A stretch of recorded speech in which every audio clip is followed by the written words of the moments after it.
This is what the condensing unit sounds like. I'm feeling warm air.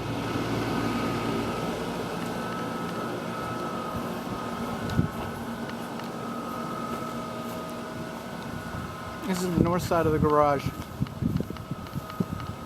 You can see how water is coming down and beating this wall. It would have been really would have been better if they could have installed a rain gutter right there.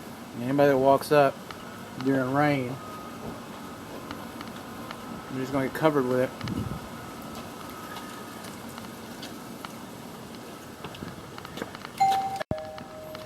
Doorbell works. Ceramic floor tile.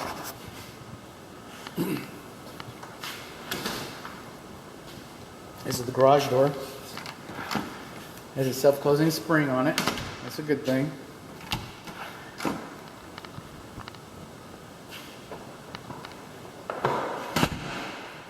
Garage door opener is higher than 5 feet. That's a good thing. Insulated staples. That's a good thing. The door does not have a manual door lock on it. That's a good thing. Otherwise it could get damaged. Like this. And then we saw signs on the other side. There's the door gasket that's torn.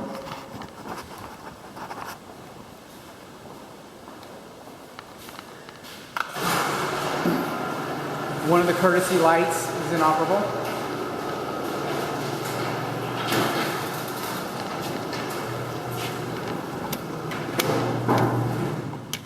We have GFCI here.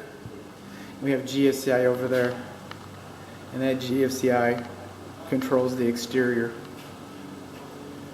The optic sensors are higher from the ground than 6 inches. We do not have spring tension stickers on the bottom corners. We do not have pull handle inside. We do not have a safety notice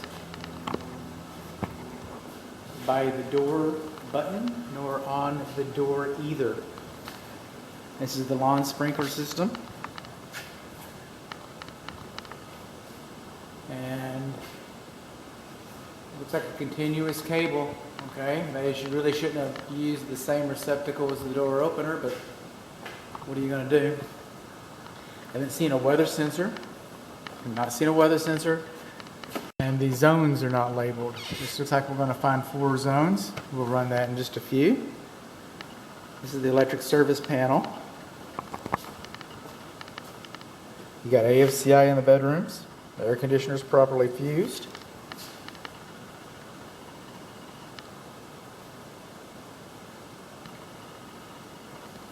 Copper to copper. Dropping spider, where'd you drop? There you are. Bundling. Wires should not touch the panel cover. The bonding location should be labeled. And you should have little rubber booties on these ends. They weren't required when it was built. Relatively recent. And then your main neutral coming in, it should be wrapped with white tape. You should not have paint inside the cabinet. It was nailed in. And then of course the bonding location. So what we got bundling, we have all these small holes, these large holes, because we don't know where L1 and L2 are coming in. But these smaller holes, because you're only supposed to bring in 2 cables at a time. You bring a bunch of those in, it's called bundling. See it on a lot of houses, most houses. My house isn't for sale. And just because it's common doesn't mean that it's right, because it's not. Okay, the wires should not touch the panel cover. You should not have bundling. You should have protective covers that should be wrapped with white. Coming along here, you should not have paint inside, and the bonding location should be labeled. Over here, this is supposed to be printed, not printed with handing. It's supposed to be printed like this. It's supposed to be specific, and it actually is pretty specific. I'll give it that. But it's not printed like that. The screws are fine. GFCI. Pull down attic access ladder. Ceilings, fluorescent lights. Okay, fluorescent lights like that, they should have protective prism covers on them. We'll get in the attic here in a few.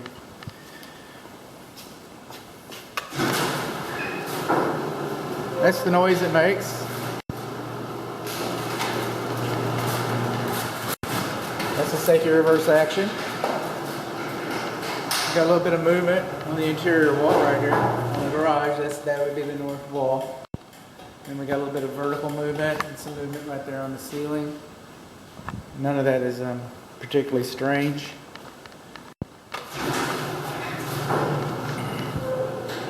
These are the light switches to the garage. And we'll come back and we'll put that up. Moving on along. This is a thermostat in the first hallway. This is the return air. It has smoke alarms here. They're pretty old. I recommend removing them. This is the bathtub, single handle faucet. I don't know if these are GFCI or not. Power there. Power there. GFCI tripped. You probably won't find it in the master bath. These sinks do not have percolators. Overflow drains. Not required. Not required. Linen closet. This home, we got a burnout luminary in the vanity right there. This home smells like fresh paint. Looks like there's been some wall repair here.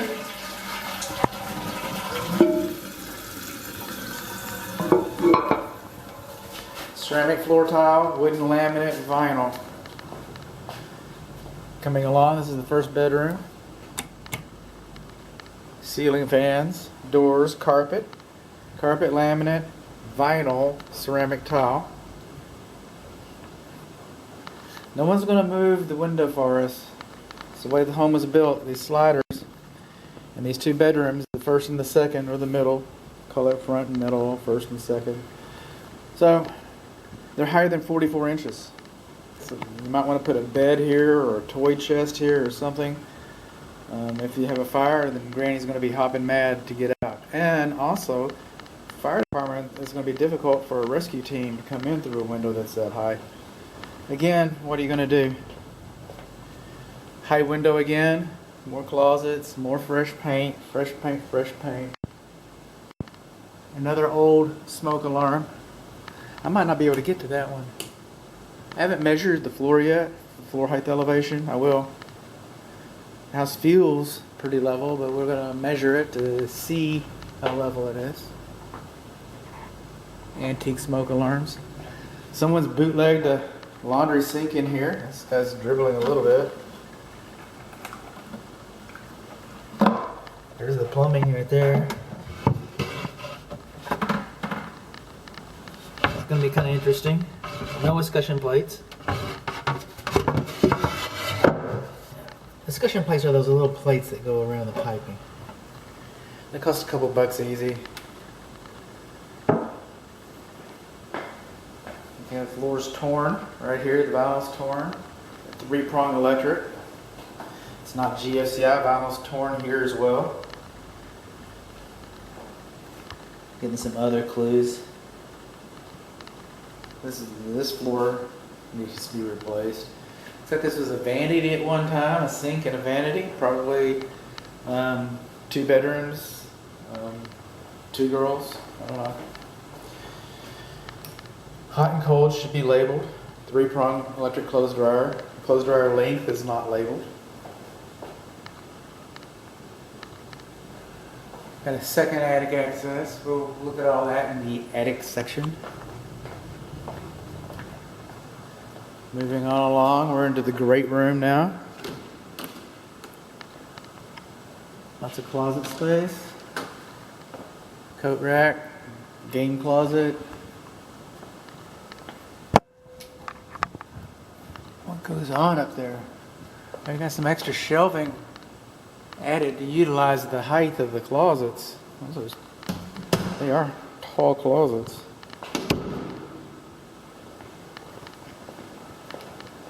Fireplace, hearth extension looks like it's about 24 inches, which it's supposed to. These sides, they should be not closer to the firebox than 12 inches, so that's a little tight. Key is present. When you have gas logs like this, the damper inside is supposed to be modified so that it does not close 100%. It makes it foolproof. Because gas logs don't make smoke. This damper was not modified. When you have bifold, they're either open or closed. partially like that, what happens is they become auxiliary chimneys. Basically, it's a plunger and it sucks the carbon monoxide out of the fireplace into the living area. So those can be dangerous. I don't know what the odds are, but they can be dangerous. Smoke alarm outside, a newer smoke alarm outside of the master bedroom. They have a faux light up here. I don't know I don't know what this is about. Window light. The name escapes me, but there's a name for that light. Transom light. There's a faux transom light over the door. Why do they do that? Coming in along here, the gasket underneath the master shower, okay, is warped, distorted, single handle. So what happens is when you're in here bouncing around with the water's going to come out from underneath here because that gasket's worn. This is the master bathtub. You're not supposed to have a ceiling fan this close to it. There's me. I'm not supposed to have a ceiling fan that close to your master bathtub. Different vanities, and these will all be off because I tripped them already. And by them being off, we're going to make sure that they're on. We're going to make sure that they work for you. And then being off tells us that they're all GFCI protected, and they should have little stickers on them saying that they are such. Master closet, got some space. Alright, so less self-conscious about it now. Ceiling fan should not be that close to the bathtub. Or the shower, for that matter. Or the shower. I do not know where these bathroom vents fit to. I'm going to save that for the attic inspection. Okay.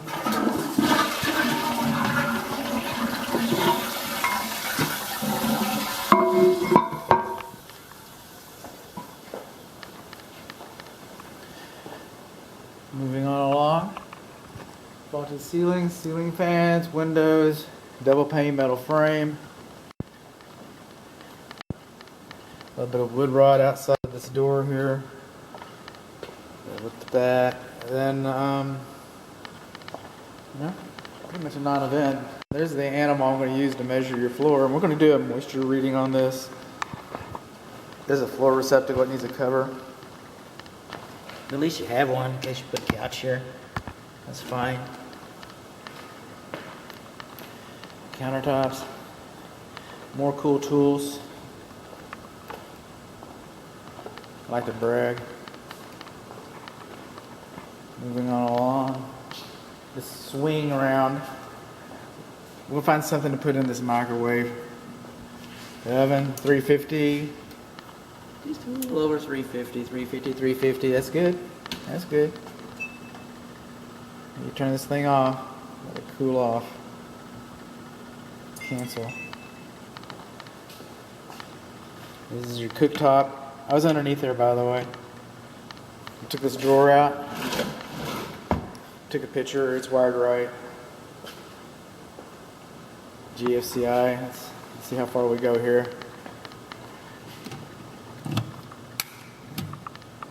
Should not have any power here. Don't. Not low. High. High. Everybody's high. Yay! Party!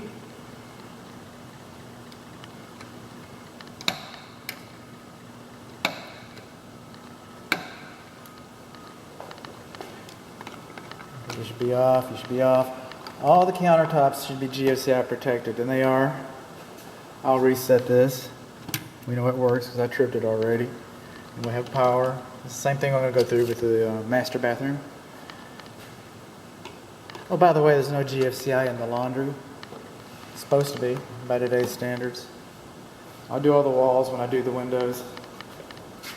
Why aren't you working for me? Cancel. Hold 3 seconds. 1 hour wash. Steam. Dry boost. Normal. Start.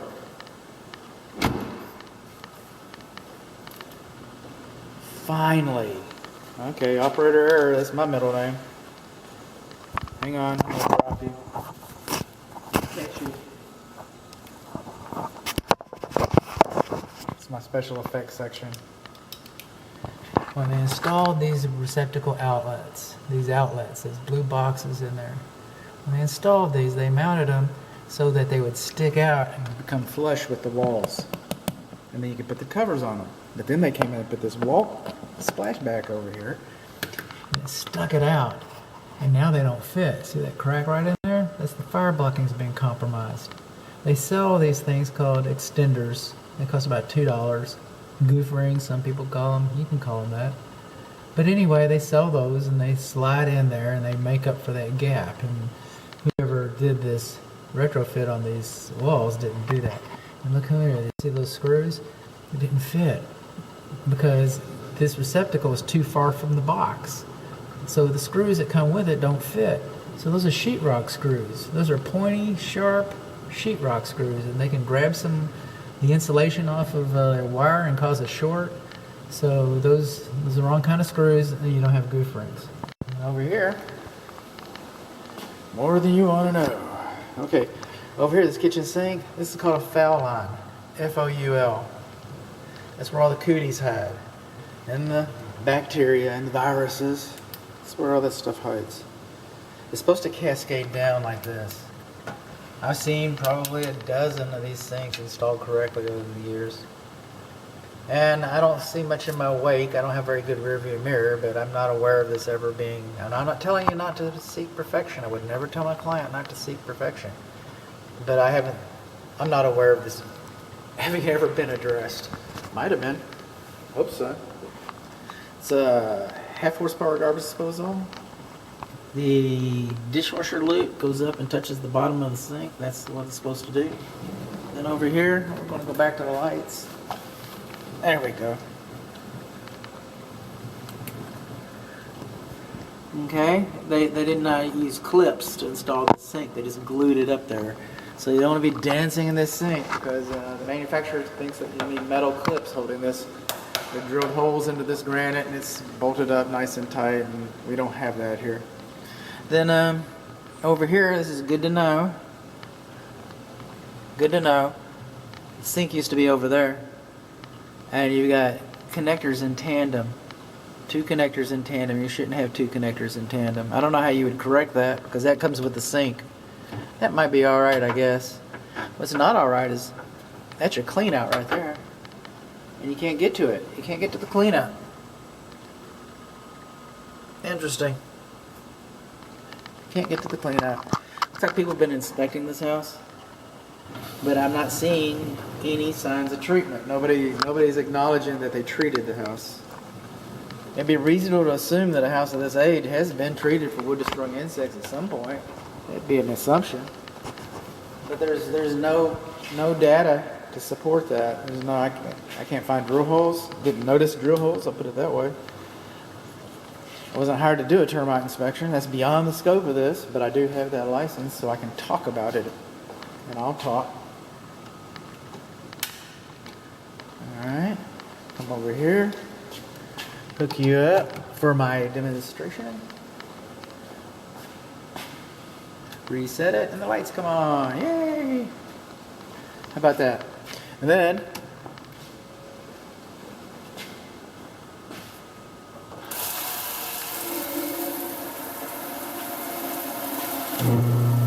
first one's the food waste disposal. He's kind of loud. Second one is the lights. But we don't have any lights. Where's our lights? I hope these aren't our lights. I hope these aren't them.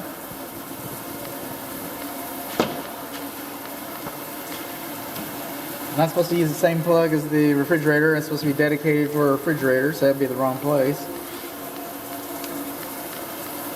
I don't see any lights. I'll get up there. Extension cord in a permanent location, that's a faux pas. No bueno. No bueno, and no light over the kitchen sink. How about that? Surely we got some lights here somewhere. We got lights. So this light right here, we're going to assume that this switch is for that light. That light doesn't work. So far we got about 3 luminaries, lights, that don't work. This is the water connection for the ice maker for the refrigerator. It's supposed to have a connection tray like this, or similar to this. That's what it's supposed to have, is something like that. We've got a pass-through pantry,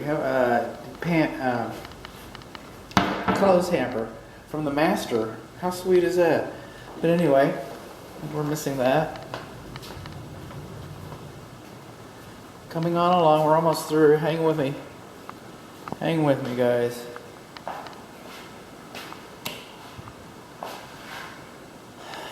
The front sitting room, I guess it might be the dining room, formal dining room. This is office, sitting room. That's it. That's the interior tour. I'm going to work windows. I'm going to work receptacle outlets. I'm going to do a couple more faucets. I'm going to do the microwave. I'm going to do the broil feature. All those things are going to happen.